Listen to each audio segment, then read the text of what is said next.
to Watch Mojo, and today we're counting down our picks for the top 10. I will remember how you kissed me under the lamppost back on 6th Street, hearing you whisper through the phone, wait for me to come home.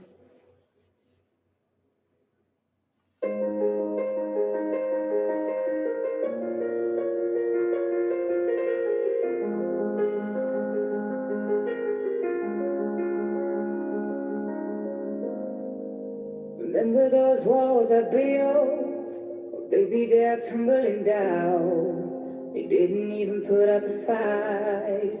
They didn't even make a sound. I found a way to let you in, but I never really had a doubt. I'm standing in the light of your halo. I got my angel now. It's like I've been a weekend. Every rule I had to break. It's a risk that I'm taking. I'm never gonna shut you out. Everywhere I'm looking now, I'm surrounded by your embrace. Baby, I can feel your halo. You know you're my saving grace. You're everything I need and more. It's written all over your face. Baby, I can feel your halo. Pray you won't fade away. I can see your halo, your halo. I can see your halo, your halo.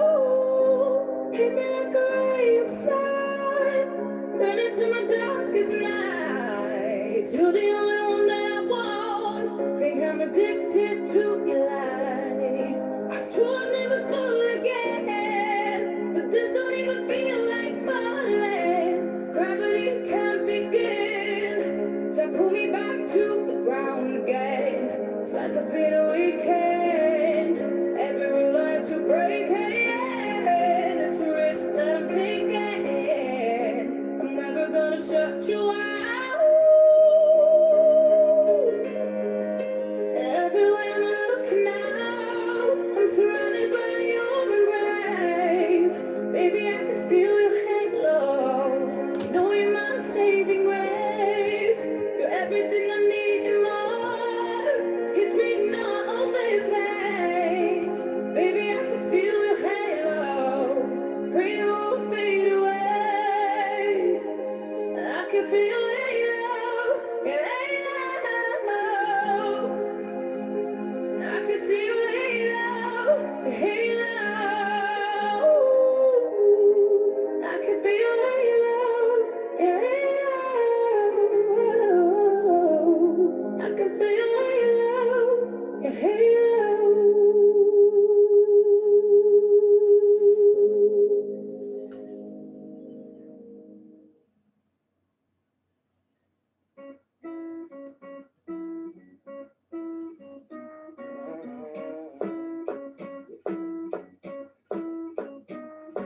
The club isn't the best place to find a lover, so the bar is where I go. Me and my friends sat at the table doing shots, drinking fast, and then we talk slow. Then you come over and start up a conversation with just me, and trust me, I'll give it a chance. Now came on the jukebox and then we started dance. Got me feeling like, girl, you know I want your love. Your love was handmade for somebody like me.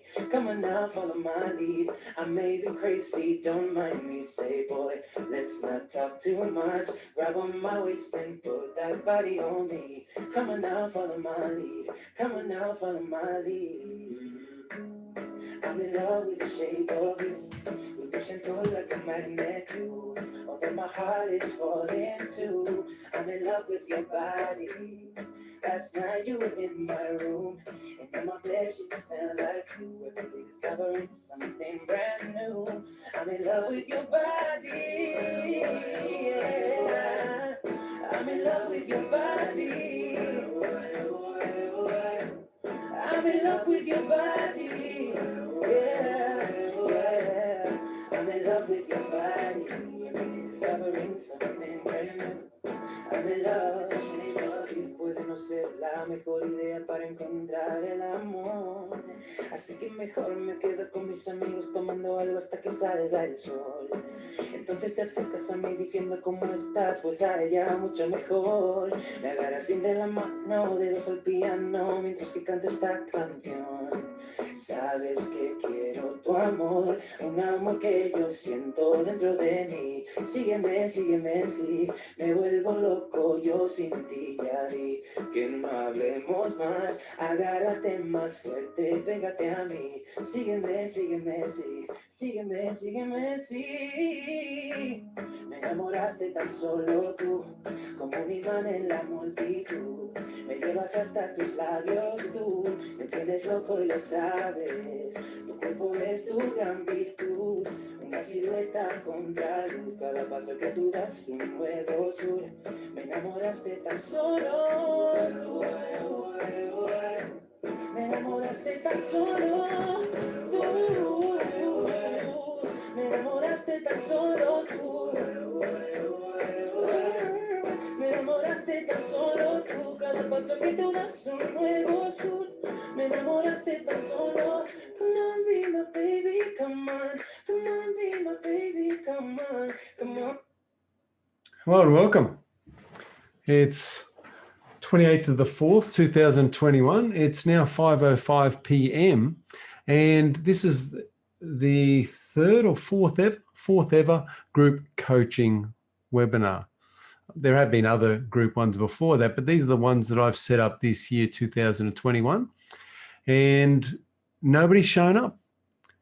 And now some people, when disaster strikes, when something goes bad, when something that they've planned or organized doesn't turn out, there's two ways we can look at this. The first way that I could look at it, say, well, obviously this is something to do with me. Obviously, and I could take it personally and say, well, perhaps people aren't here today because, you know, maybe I'm not good enough as a coach, or maybe I'm not able to provide them the value that they wish they'd had they signed up with a different coach. And so I could make stories in my mind about my coaching as a result of, why has nobody shown up to my group coaching session? I put this on for the people who are clients, current clients, and also those people who have booked in for multiple courses during and throughout the year. So I could take this personally. Now, I choose not to. You see, some people would think that way. And I would encourage you, if you're someone who goes straight to the negative, then try a different strategy. Try something different. Try this on for size. Try thinking, for example, is that, oh, this is a message from the universe telling me that I need a rest. And so now what I can do is I can take this hour or hour and a half and I can have a rest. So I can, in an extra 10 minutes or so, I'll wait around for a few minutes, but I can press stop and then I can go and get a well-earned and a well-needed rest, because it usually means, it's an indicator, I believe, from the universe saying, Josh, you need some time out. So that's another way to look at it. So there are many ways that you can look at a situation. You can create meaning about what's just happened. And we can create positive meanings or negative meanings. We can create meanings that empower us or meanings that disempower us. I'm just checking. Yep, I'm on. So it's all about the meaning. Now, what we call it when we change a meaning is we call it a reframe. We just simply reframe it. We have a framework or one frame there that's making us feel a certain way, make us think a certain way, causing us to go into a deep, dark depression. And we can simply reframe that. Now, if you reframe a photograph, all you do is you take it out of one frame, you put it in another. It takes a little bit of effort. You've got to first of all pull the picture down. You've got to then find the new frame, maybe source it, perhaps purchase it. You've then got to then move the picture from one to the other. So there's a little bit of work involved. But once it's reframed, you can now hang this new picture up on your wall and the picture will never look the same again. Well, the picture's the same. The picture does look the same. The picture looks exactly the same because it is the same picture. However, just putting that in a different frame changes it. It changes the picture. Another way you could change it is put it on a different wall in the house. So new frame, new wall. But whichever way you look at it, it's different now. And another way to look at a picture differently is stand at a different angle or stand at a different distance. And we can look at the picture differently. But I love this idea of reframing our life.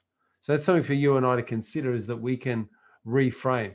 I'll tell you about a couple of stories that I've heard about reframing, which I think really push home this idea of your and my need to reframe things. So the first one goes like this. A man was speeding down the road and he got a ticket. That evening, he met up with a friend of his and they had a conversation. How's your day? How's your week been? And what he said, oh, horrible. He said, I got a ticket this afternoon. This damn cop pulled me over, gave me a ticket, speeding fine. And then the other man looked at him and said, do you realize that police officer just gave you a gift? He said, what are you talking about? It's a ticket. It's worth a couple of $100. It's bad. And he said, well, that police officer actually just saved your life. He said, right down that road around the next corner, an accident was about to occur. And so because you were given this ticket, that accident didn't happen. Therefore, that police officer saved your life. A simple reframe. So this other person thought about that and he thought, well, my mate's delusional. But as he thought more about it, he wondered if it was true. And you see, all we need to do to reframe somebody is put them in a state of wonder. And the state of wonder is simply wondering, what if? What if what he said was true? What if around that next corner there was actually going to be an accident? What if that police officer saved my life? Now, coming from that frame and looking at the situation from that angle could completely change the way that officer felt about, or not that officer felt, the person felt about the officer giving him a ticket. It would feel completely different. In fact, instead of feeling angry and anger towards a police officer, is it possible that he could now feel great appreciation, joy even as a result of that? Saying to himself, yes, I get to live another day. I get to enjoy my life over and over again because this officer did this wonderful thing to me. So now you've reframed a bad thing or a negative thing into a very positive thing. And that's just one way we can reframe things. There was another person that I was working with. I was actually doing a coaching session. I love this one. It's actually quite funny. And as I was coaching this one particular person, she said that whenever she's out and she sees a certain look in someone's face, she immediately makes that look that they give them, that look, mean that that person is either disagreeing with them or thinks they're better than they are, or just wants nothing to do with them, or it has some negative feeling and emotion with it. She actually feels more inferior when that happens. And when that does happen, she sees this certain look that people give, she feels bad and she begins to shut down. So meaning she shuts down her volume. She doesn't talk as much. She shuts down the words that she uses. She even becomes more introverted, you could say. And so by shutting down, becoming introverted, speaking less, speaking with less volume, by shutting down, she finds that her enjoyment of life is actually lowered. It's decreased in quite a large way. Now, I worked with her to reframe this, and I told her about this police officer and the ticket, just to give her an example. And as we continued talking, I said, what else could that look in their face mean? And she said, well, I can't think of anything. It just means that they're, I don't know, annoyed or angry, or they're frustrated with me. It just means every time she thought about it, it just meant something negative about her, towards her. In fact, she was just a complete victim when it came to this look. And I knew from my perspective that that look may not have meant anything at all. And so I decided to help her along with this process. So I said, I want you to get an image of that look, the look that those certain people, and it was usually people that she loved and cared about the most that did this look, this certain type of look, a certain type of judgmental look or whatever it was. And I said, get that look on this person's face and just imagine this person has just farted And they're giving that look because they just at that moment smelt their own fart. And they were hoping that nobody else smelt it.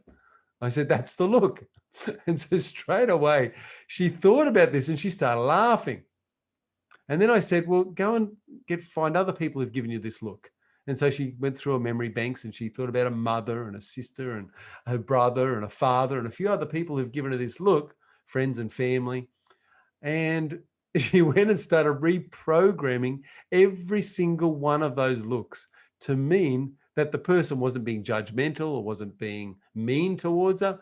The person was simply farting, not willing to own up to the fact that they farted, and they've just got the first whiff of their own fart. And so this has caused that look on their face.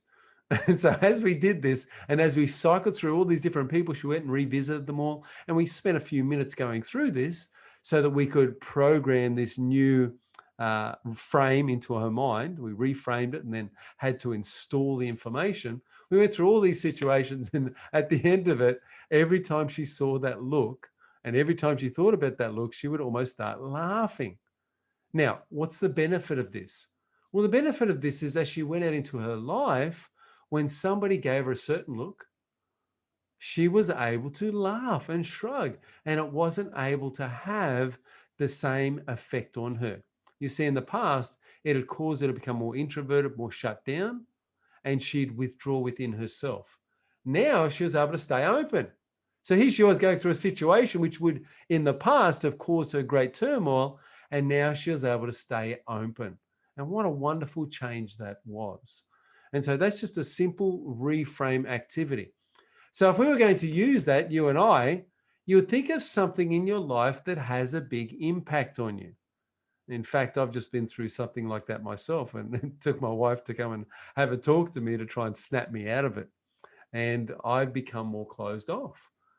What was it, you might ask? Well, it was my daughter. I have a 21 or 22-year-old daughter, and my daughter is going through some really tough, challenging life situations. She's got a relationship that's falling apart. She's now dealing with addictions in her own life. And so here she is in a situation where things aren't going the way she had hoped for.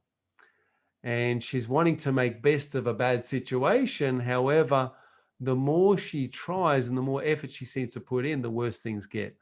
And she's looking for the escapism of drugs or alcohol to solve problems. And we all know that those things do not solve problems. In fact, what they do is create greater problems.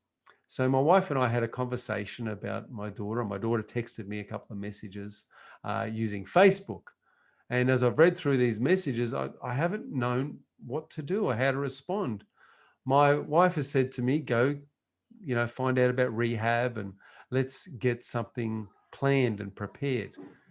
And I don't know about you, but when it's something that's really close to your heart or someone that's really close to your heart, it's really quite challenging to focus energy on that. In fact, the feeling that I got about this whole situation was very negative. I felt very poorly about it. I didn't feel like doing anything. And so for the last day or so, I've simply just laid down, done very little. I did a bit of work here and there, but really isolating myself, going into, and if you've ever listened to Men Are From Mars or Women Are From Vegas, not Vegas, Women Are From Venus. If you've ever listened to that, Women Are From Vegas, they go and gamble. No, women are from Venus. So Men Are From Mars, Women Are From Venus. We know that the way that John Gray wrote this book was that they're like aliens to each other. They're so different in the way that they process things, the way that they deal with things. So my wife, what she wants to do is get together and talk about it. She wants to talk things out. Me, what I want to do is withdraw. That's just my way of coping with it. So I emotionally distance, withdraw myself, go into myself and just do something mindless like computer games, like movies, stuff like that. And just allow it to mull over in my mind and deal with it. Whereas my wife, she comes to me and she says, let's talk about it. We need to talk about it. And the more we talk about it, the more frustrated and angry I seem to get. And so here we are in a situation, we're in a bit of a conundrum because men and women are so different. We're different at the way we deal with things. I'll give you another example of this. And this is an example that was given by a comedian. Any of you who know Jeff Foxworthy, he talks about men and women going through a divorce or a separation. And he said that when a woman goes through a separation, what she does is she gathers her friends around. They get lots of ice cream, and she gets 10 or 5 of her best friends, and they all sit around the table and they talk it out, and they cry together, and they eat ice cream until they feel better. And that's how they deal with it. They deal with it by letting it out. They deal with it through conversation. Whereas Jeff Foxworthy also said, he talked about men. He said when men go through a separation, they spend 2 weeks at least, minimum, pretending they never felt anything for the other person. And then they go and get like a weed killer or a whippersnipper, and they run around the backyard chasing small animals, saying it to themselves with anger, "She said she'd always love me," as they're chasing animals with this weed eater. And so anyway, he just shared that as a joke, but there's really some truth and merit to what he's talking about. And I find it all the time with my wife and I. It's so interesting. It's so bizarre the way it is, because I am a communicator. You'll know with the webinars and the seminars, I communicate all the time. Whereas when it's a personal issue in my own life, an emotional thing, sometimes I do. I withdraw and I stonewall and I just become cold and distant. And that's just one of my ways of coping with things. And my wife can't handle it. She goes crazy. She has to come and talk to me about it. And as she's talking to me, I just want to withdraw further. And so it really is quite a conundrum. And so something's got to give. So I try to explain to her that I just need time. I just need to sit with it and do nothing. And this is something that is foreign to her, and she does not understand it. She's like, "Time? What do you need time for?" "No, you don't need time. You need to discuss it. You need to talk about it. We need to get it out there. We need to get a plan. We need to organize things. We need to..." And so here we are at these crossheads. Now, I don't know if you've ever felt this way in your relationship. I don't know if you've ever felt that you just see things so differently. And when you communicate or not communicate, absence of communication, there's just a distance there. And you're wondering what's going on. So my wife, Rebecca, has felt that I've been punishing her for the last day or so. And this is not even what I'm doing. I'm not punishing her. My withdrawing is a punishment. My withdrawing is simply let the ideas and let the thoughts just ruminate around my mind, let them settle, let the dust and smoke settle, and then I'll be okay. But I just needed some time to work through things. I just need some time for it to happen. And this is just a foreign concept. So the funniest thing is that when my wife goes through an upset, I just leave her alone. Like, I'll back off and I just give her time to sort through her mess. And then she comes to me and says, "Josh, why are you backing off? Why aren't you coming and talking to me? Why aren't you hugging me and cuddling me and supporting me and doing all the nurturing, loving, wonderful things that I need right now?" And once again, we tend to treat people the way we like to be treated. So, for example, if I'm going through an emotional upset, I like distance, I like space. I go into, as John Gray would say, in Men Are From Mars and Women Are From Venus, I go into my cave. Now, what does my wife, Rebecca, do? Well, she doesn't. She needs support and love, and she wants me to come and talk to her. She wants me to get her out of herself. She wants me to break her state. She wants me to do all these things to help her and show her that I love and care about her. So she wants something different. Now, isn't it interesting how each of us is so different? And isn't it interesting how in relationships, we sometimes give our prescription into the relationship rather than allowing the person to use what they use, and even supporting them by being more that way for them. And so it's really an interesting thing. So in talking about this situation, how do we reframe it? How would I reframe that situation? Well, I want you to think about an upset in your life. Think about a time in your life where things haven't worked out and you've had an emotional reaction to it. And that emotional reaction can turn into a mood. And what we call that period of time following an emotional event, we call that an emotional refractory period. So you've got this emotional refractory period. I might actually even draw this up on the board. So what we do is we'll start off with the event. That's the event. So the event is here. I'll draw a line. So now we've got the event. The event happens, bang. That's the big event. As a result of this event, there's an emotion.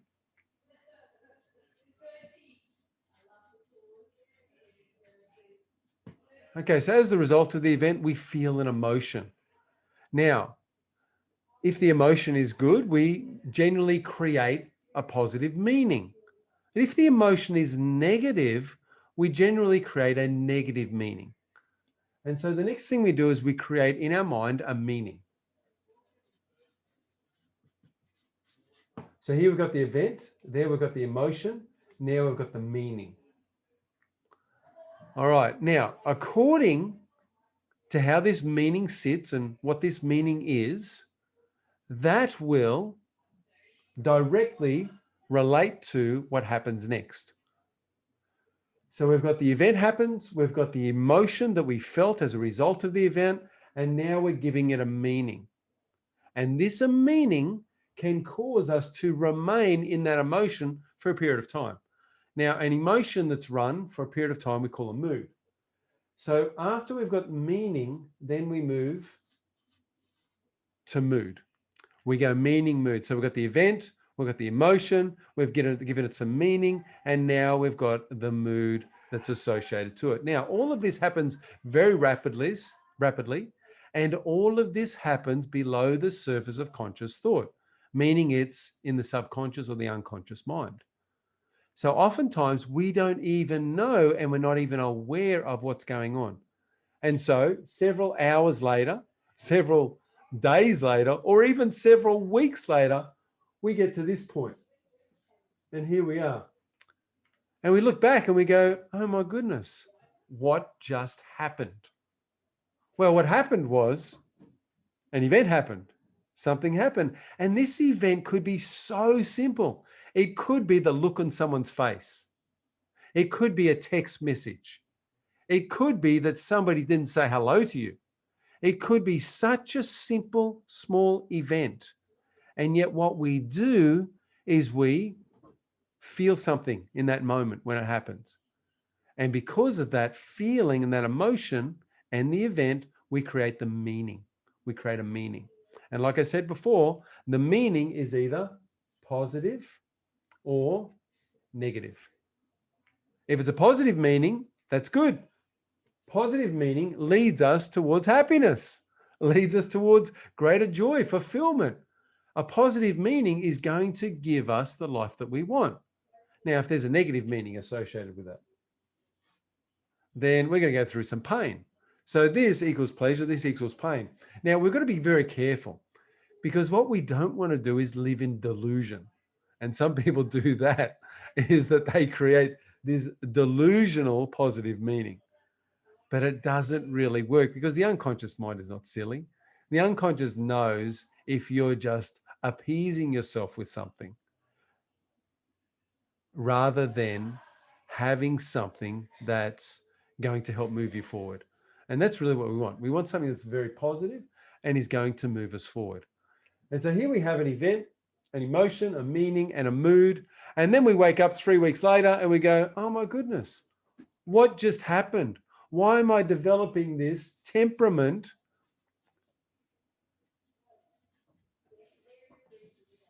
of anger, or this temperament of depression, or this temperament of anxiety, or this temperament of whatever it is, whatever that less than positive emotion is? Now, how do we solve this? Well, we can't change the event, because the event is real. The look on the face, that's real. The ticket for speeding, that's real. The text message from my daughter who wants help, that's real. But then what we've got is the emotion. Now, is the emotion real? Absolutely, it's real. The emotion you feel is also real. So now that you've got the event and the emotion you feel, and they're both real, what we then do is create meaning. Now, let me ask you this. with the meaning. Is the meaning real? Is it real? So we've worked out the event is real. There's a real event. We've worked out that there's a real emotion that we felt. We actually really felt that. It was a real thing. Then we associate or create a meaning. Is the meaning real? So I would contend is that the meaning is not real. So let's put that here.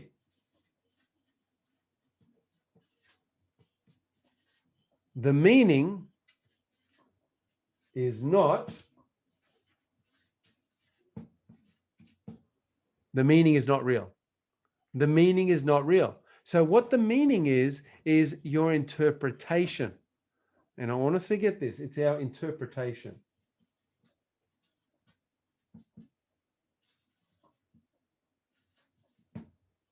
Interpretation.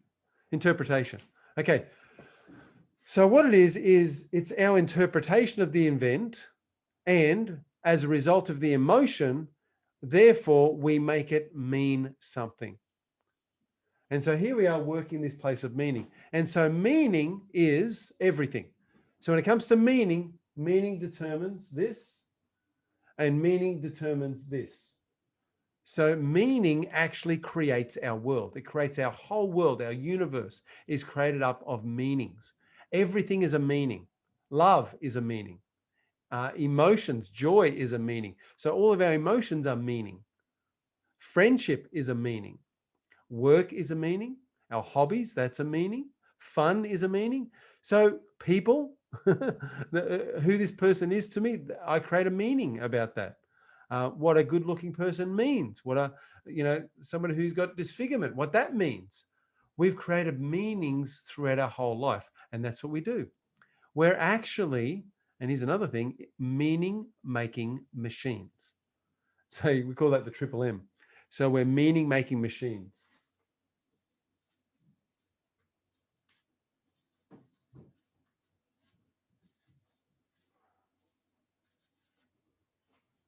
Now, if you and I are meaning-making machines, then meanings really do rule our life.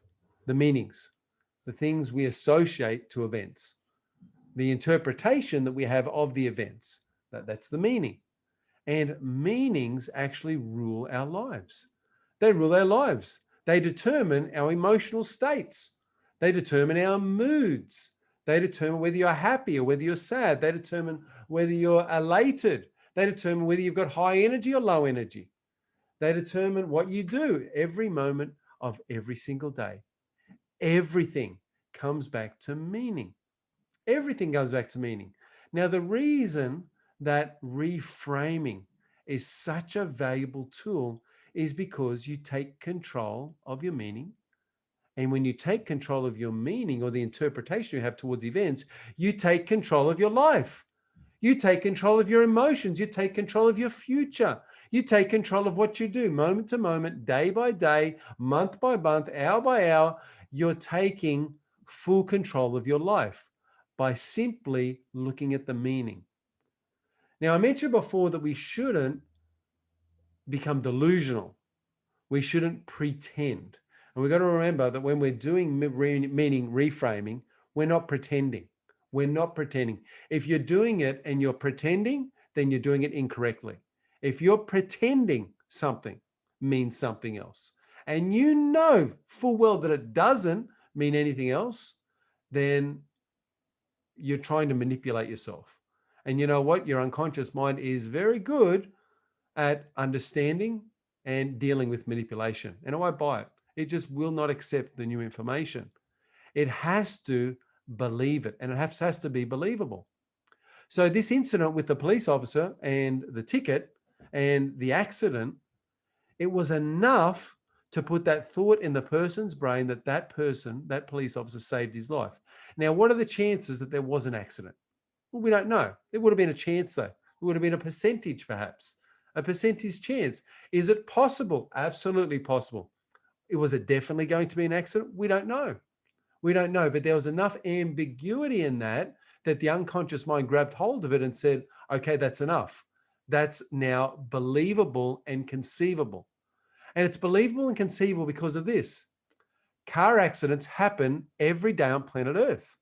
Many, many car accidents. In fact, there is a death toll. If you ever watch the news, traffic news, they talk about the death toll and what it's at for the year. You know, throughout Queensland or throughout Australia, there's an Australian death toll. There's a Queensland death toll. Wherever you live, there'll be a death toll. There are accidents happening all the time. People get sick, get injured, go to hospital. People also die from those accidents. So straight away, we know that it's true. It's real. Car accidents happen. Because we know that's real, then is it too far a stretch of the imagination to say that it's possible that you may have a car accident? It's absolutely possible. With all the car accidents that happen, it's possible that at some time in your life, you will be involved in a car accident. Okay, the odds are not stacked in our favor. There are accidents that happen all the time. I myself have been in several car accidents. There's been quite a few. You probably have also. So what we're going to realize is that it's very, very possible for us to then be in a car accident. So that person using that reframe was perfect because it's believable. And the unconscious mind can grab hold of that and say, I'm not being manipulated here. I'm being told something that's true that could potentially have been the case. So it was enough for it to believe. And so we think of reframing, we've got to work out a way that we can think about it, that it doesn't have this negative effect on our life and doesn't lead us into this negative mood that we can stay stuck in. And I'm telling you, I was stuck in that mood for probably a good 12 hours, 15 hours stuck in that mood. And it's not fun. It's not fun. And all I needed to do was get out and change the meaning. That's all I needed to do. And my wife came to me and said, you're a life coach. You've got all these tools. Why aren't you using them? Don't you hate it when somebody uses your stuff against you? Like the things that you teach and you preach and you talk about, they come and they throw it in your face. And that's one of those frustrating things where I wasn't overly happy with what she was doing and saying. However, it did hit home because that's exactly what I was doing. I was avoiding the work. I wasn't doing the work. I wasn't thinking to myself, okay, what's a new meaning? What else could it mean? What could it mean? And let's put an empowering meaning there. And it's got to be believable. It's got to be conceivable. When we can believe it and conceive it, then we can change it. We can believe it. We can achieve it. If it's conceivable and believable, it's achievable. So remember that. So that which you can conceive and believe, you can achieve. So we've really got to start with the meaning that we make. Now, when we change the meaning, here's what's beautiful about it. When we change the meaning, we change the way we look at the event. And there's an old quote that says, when you change the way you look at things, the things you look at change. And so people have said, well, I can't change the event. The event is set in stone. It really happened. The event really happened. So people talk about a trauma, some traumatic situation they were in. And they say, well, that event is real.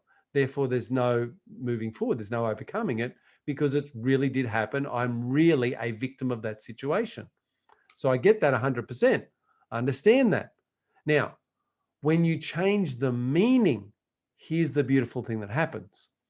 When you change the meaning, that event changes. And you say, wait a minute, Josh, now you're going too far. Now you're going way too far. An event is an event. How possibly can an event change? Let me repeat it. When you change the way you look at things, the things you look at change. And you will not believe me until it's actually happened for you. You will not believe me. But when you do this, when you change the meaning of something, then the way you look at that thing will completely change. It'll be altered in your mind.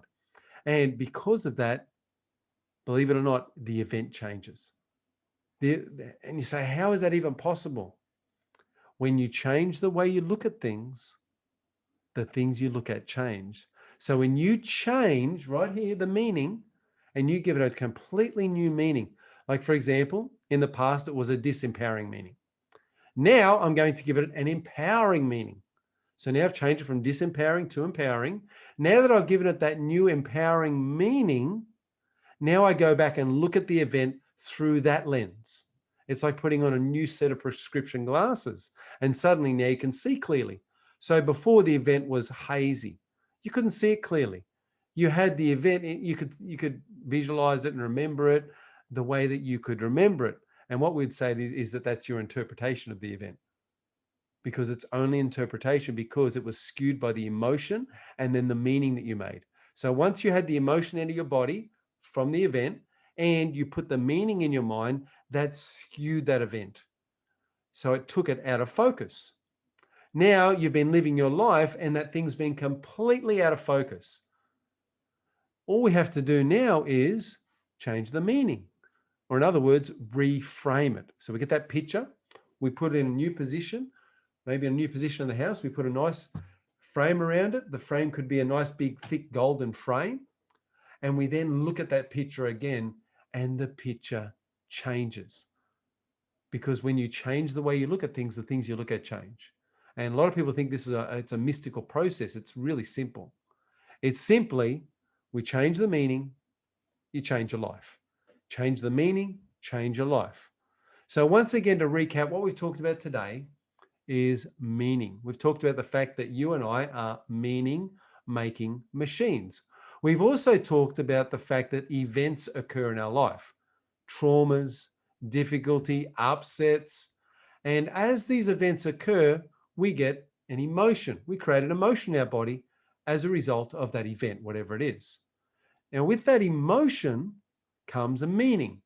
So as the event occurs, we get the emotion, we create a meaning in our mind, whether consciously or unconsciously, and oftentimes it's unconsciously, we create a meaning. Now, once that meaning has been created, then we go into an emotional refractory period. And if it's a good thing, then we stay elated for a period of time. If it's a negative thing, then we can feel less than positive feelings. We call that, once experienced over a long period of time, we call that a mood. And when you experience a mood over a long period of time, that can turn into a temperament. You know, if we keep going longer and longer, it turns into a disposition or a personality trait, or it becomes part of your personal reality. So here we are dealing with this part of it. And what I've said now is that if you change the meaning, you reframe something, you change your life. Meaning that the event changes, because when you change the way you look at things, the things you look at change. And so by simply changing the meaning in your mind, you're now putting on like prescription glasses, and the haziness is all going away, and you can see that event clearly for what it is. The next thing that happens is you're able to deal with the emotions that are going on in your life, the upsets. So once that's done, it's like a click, click. Here it is, a one-stop therapy where we deal with the past and we deal with the future or the present and the future. And suddenly that thing's no longer going to cause us challenges. Now you might ask me, Josh, how do we do that? So now I've discovered what the event is. I now know what meaning I made of the event, what I made it mean. How do I change it? All right, let's consider that. Let's consider how to change the meaning. So the first thing is identifying what the meaning is almost like grabbing a piece of wool by the end and pulling on it. And we know that if it's a ball of wool, it'll just keep coming and coming and coming. So what we want to do is we want to ask questions. What are we asking? Questions. So we ask questions about it. Why am I feeling this way? Might be a good place to start. Then you go back to the event. Why did that event cause me to react in this way? Why did that event cause me to do this? Why did that event cause me to do that? What was I feeling when that event occurred? What was the emotion? Now that we've started working at the emotion, the event, now we can start asking questions about the meaning. Once you've got the emotion, say, okay, so the emotion was anger. All right, that was the emotion. Now, what meaning did I make? What is the meaning that I made from this whole situation? What did I make it mean inside my heart, inside my mind? What did it mean to me? And it probably, most likely, if it's a negative thing, it meant that I'm not enough. And if I'm not enough, I won't be loved. I'm not lovable. So generally speaking, and I would say 90% of the time, it will come back to one of those two. I'm not enough, and if I'm not enough, I won't be loved. And so when that happens, I'm not enough, and because I'm not enough, I won't be loved. When that happens, we then have this change occur inside our mind, inside our heart, where we feel deflated, where we feel like, even though I've been doing this wonderful stuff, even though I'm helping lots of people, even though I'm advancing my career, even though I'm making lots of money, suddenly I've just fallen flat in this very instant. And it's because of this new meaning that we've created as a result of I'm not good enough, and if I'm not good enough, I won't be loved. So that's the meaning. Now, once we've discovered that and determined what the meaning is, now we have to go about changing it, right? So one of the best ways that I know to change things is to create lists.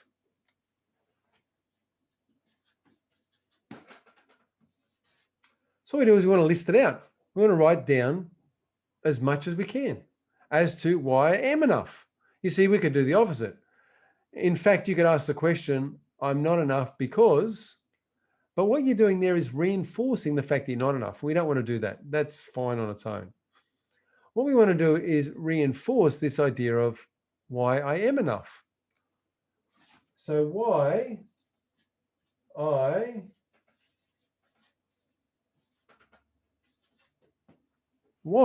am enough. And what I would recommend for this is you write 100 answers to that.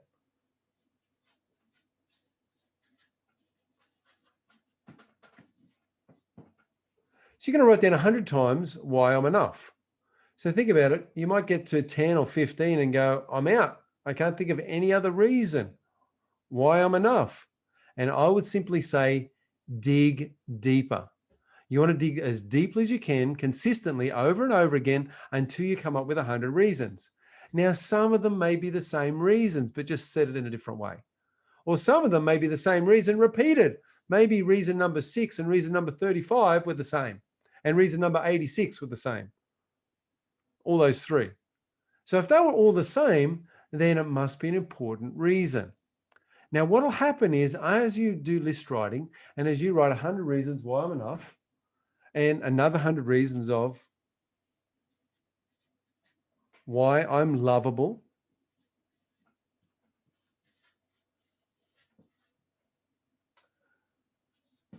So when you write 200 reasons, 100 why I'm enough, and another 100 why I'm lovable, what will happen is new neurological connections will occur in your brain. You'll create new synaptic connections.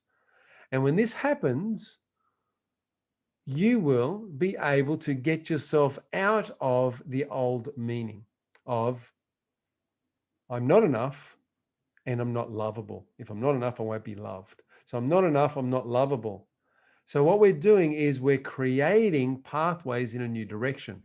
Now, these old pathways, you've probably, if you're human, and I assume you are if you're on this call, if you're human, you've reinforced the negative pathways consistently throughout your life over and over again. You've consistently worked on those negative pathways. You've become a master at it. You've become adept at it.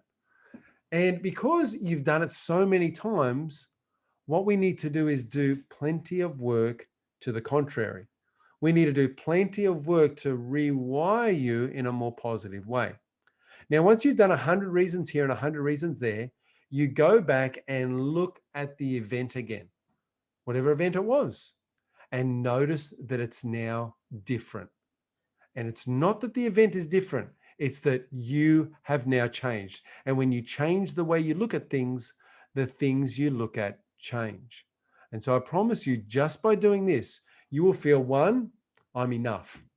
You'll feel 2, I'm lovable. You'll come up with 200 reasons. You'll write them down. You'll go back and look at the event again. Because what you've done here with writing these out is you've changed the meaning. Because the old meaning was something to do with I'm not enough, and if I'm not enough, I won't be loved. And guaranteed that that's in there. When you change that and then look at the event again, the event will change. So what I'd like to do is ask you to go and do that. So I want you to think about a trauma in your life that's happened. And I want you to go back to that trauma and look at it, look at the trauma for what it is, and then look at the emotion that you created as a result of it. And once you consider the emotion that you created as a result of it, I want you to think of all the effects it's had on your life. Being in that mood, creating that trigger point for your life that can easily take you back into feeling I'm not enough. And if I'm not enough, I won't be loved.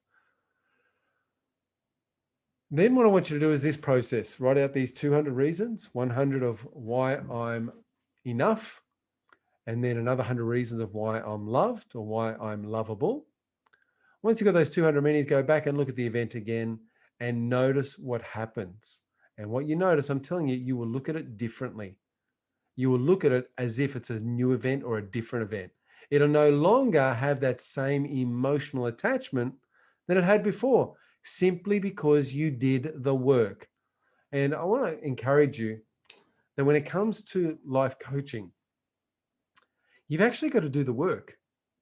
You could be at the other side of that call and just listen to what I'm explaining here and think, oh, that's great. It's wonderful how that works.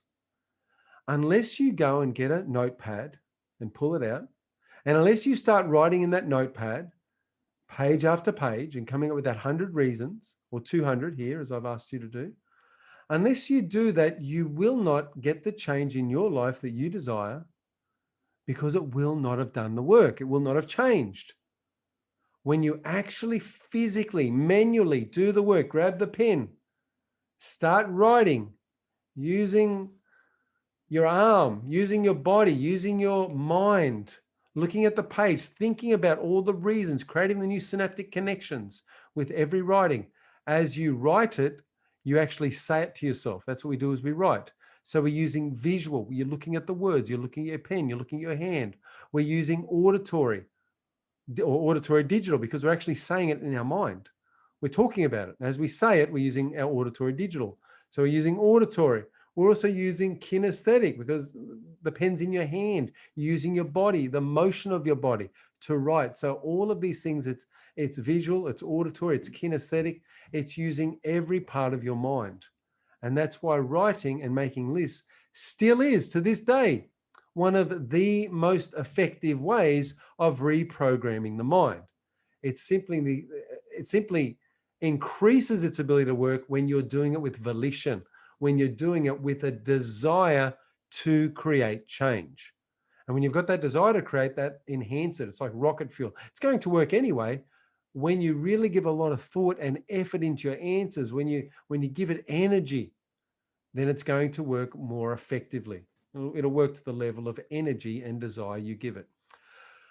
So I hope that's useful and helpful. I hope this little illustration or diagram that I drew on the last page, and also these things that I drew here, I hope that helps.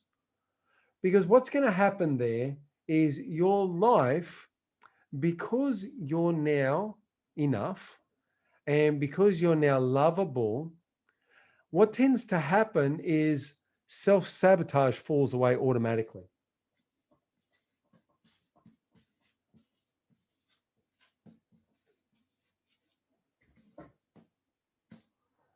Because I want you to know that one of the main reasons why we self-sabotage is low self-worth.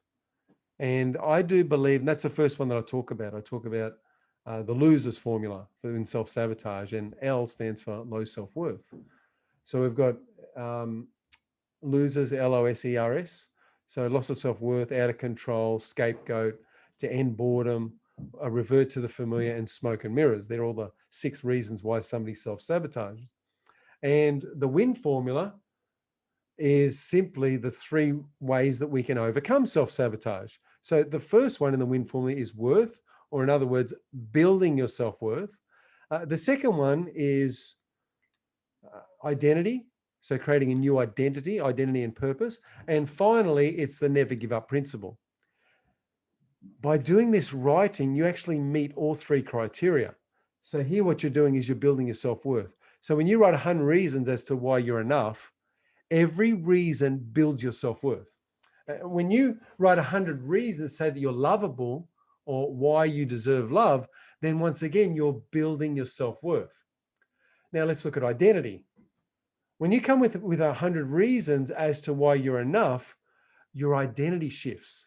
You start to feel better about who you are. I am lovable. That's your identity statement. So if you look at inherent in this question particularly, I am enough. And the second one as well, I put I'm, but if you think of why I am lovable, once again, you've got an identity statement there. So we've got identity statement,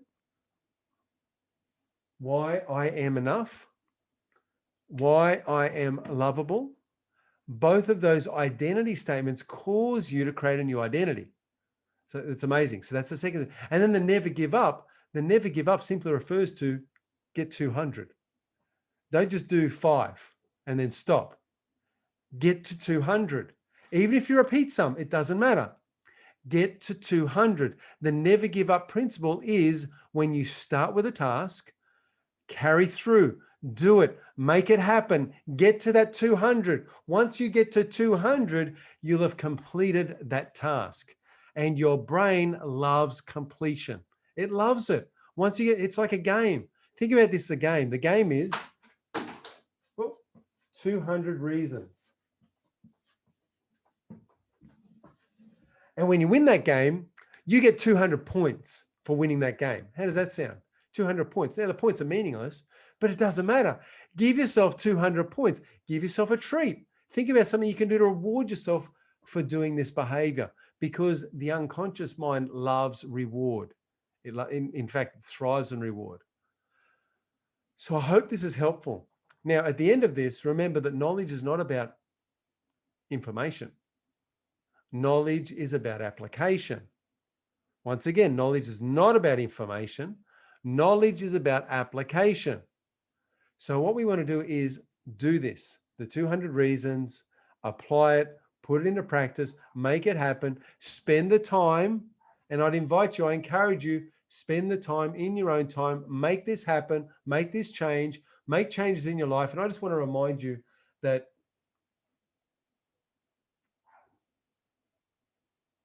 your commitment to yourself should be to determine who you really are.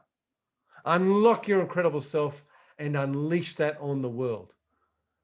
So think about that. Who am I? Once again, identity statement. So it's important for you to discover who you really are. Who am I?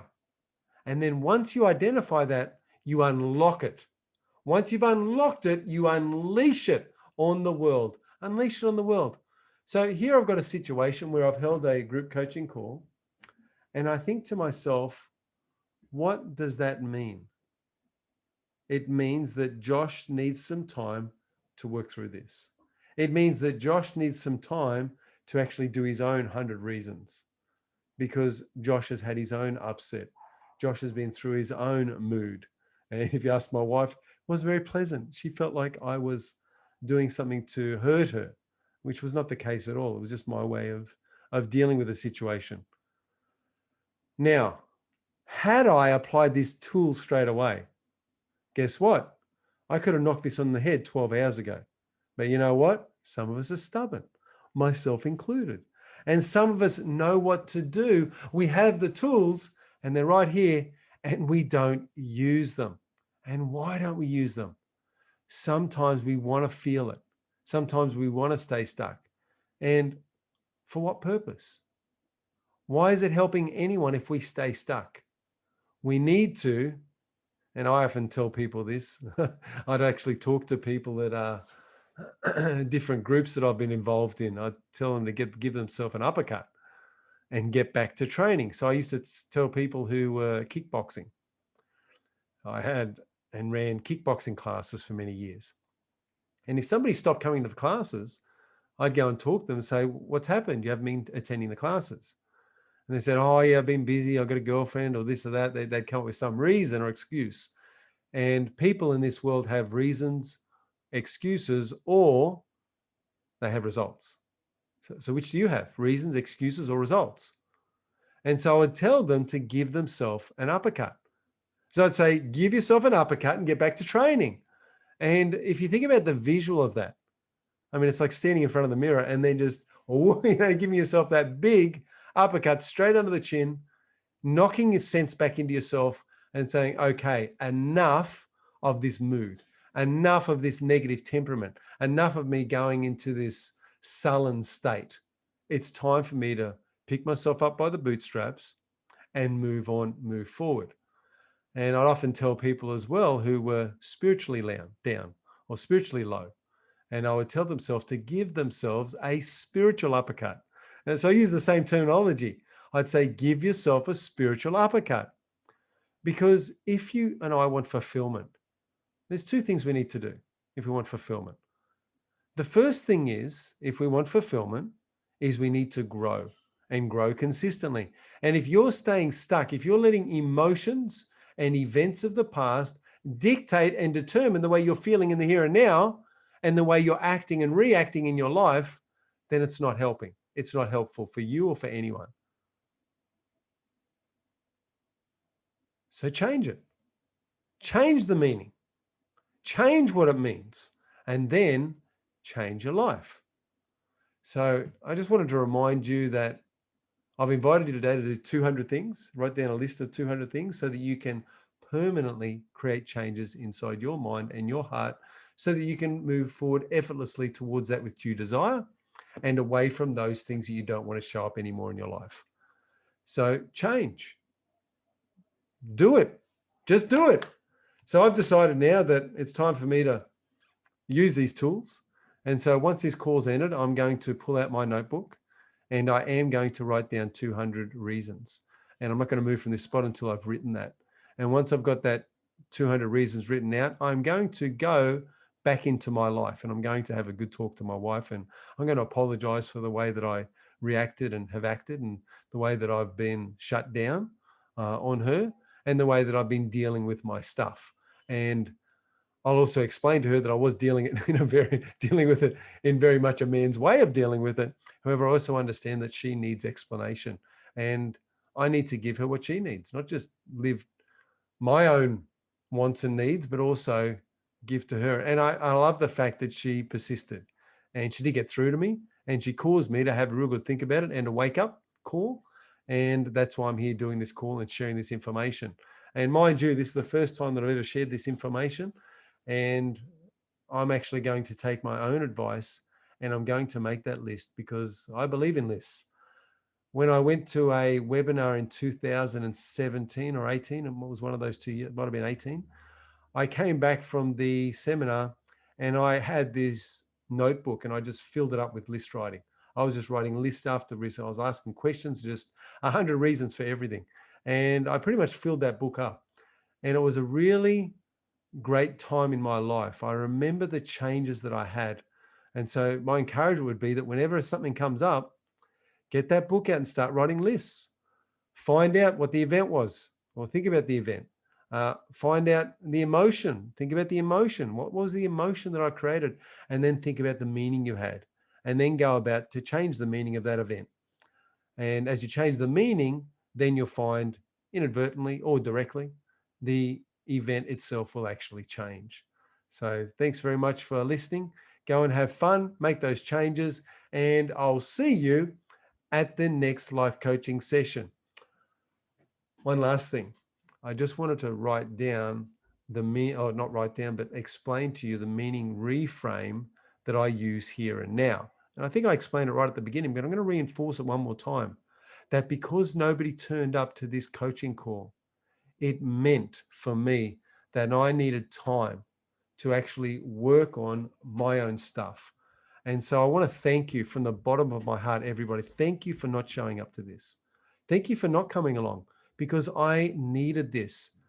My higher self, the universe, created this space for me so that I could actually get my thoughts down on paper and not only get them down on paper so that I can share them for you, but actually reinforce it in my own mind, my own heart. The fact that I do know the way out, the fact that I can pick myself up and move forward. And you know what? You can too. So whenever you're feeling stuck, whenever you're feeling like you can't do it any longer, just remember what you've learned in this small coaching session. It's a coaching and mentoring session. It's actually turned more into a mentoring session, a mentoring for myself and for others. And this is one of those courses or days or coaching sessions that I'm actually going to keep for when I need it, because there are times in my life where I've needed to hear exactly what I've just described. And I now have it. And so I'm going to make sure that next time I go into one of those deep, dark depressions, go into those moods, that I have a way out, that I know that I can rapidly create change by changing the meaning that I prescribe to that event, thereby changing the event, and thereby in the process changing myself. And at the same time focusing on, one, creating new pathways in my brain or reinforcing the pathways. And also on the second thing is, there was another thing. So I'm going to change that. And the second thing is growth and contribution. So the second thing is that forward trajectory towards fulfillment. And fulfillment is growth and contribution. I mentioned growth before. Right now I'm mentioning the second part of that, which is contribution, when we contribute beyond ourselves. And that's what this lesson has actually been. This has been more contribution as well, because the stuff that I've described, it's good for you, it's good for me, it's good for anyone. In fact, this is something that should wind up on YouTube, because this sort of stuff this is where the rubber hits the road. It's the actual doing of it. This is not one of those talks that you can just listen to and go, oh yeah, I get it. You've actually now got to put pen to paper and do the work. So I promise that I'm going to do it. I invite you to do it. Can you make a commitment to your mind and heart that you will in fact write these questions out and write the 200 answers? So that's my big challenge towards you. And thank you very much for being here. And I look forward to seeing you very soon. Thanks very much.